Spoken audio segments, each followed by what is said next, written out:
যে একজন শিক্ষকের প্রাপ্তি তখনই হয় যখন তার শিক্ষার্থীরা ওই শিক্ষকের মূল্যায়ন করে। ধন্যবাদ।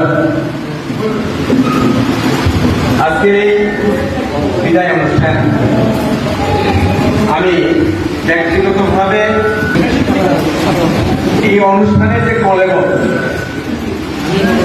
এবং এই অনুষ্ঠানের যে আনুষ্ঠানিকতা, আমি মনে মনে ভাবছিলাম যে কি জানি কি হবে।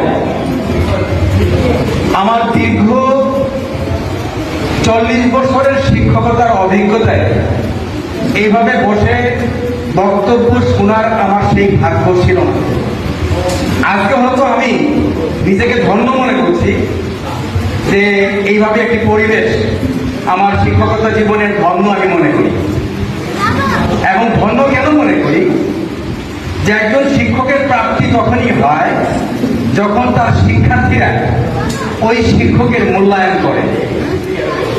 সংখ্যা দিয়ে নয়, আজকে তাদের বারবার মাসুম বলছে আমাদের সংখ্যায় কম, সংখ্যায় বেশি হলে হয়তো এই অনুষ্ঠানের কলেবর অন্যরকম হতো, হয়তো বিশৃঙ্খলা হতো, নতুবা অনুষ্ঠান একেবারে ভণ্ডুল হতো।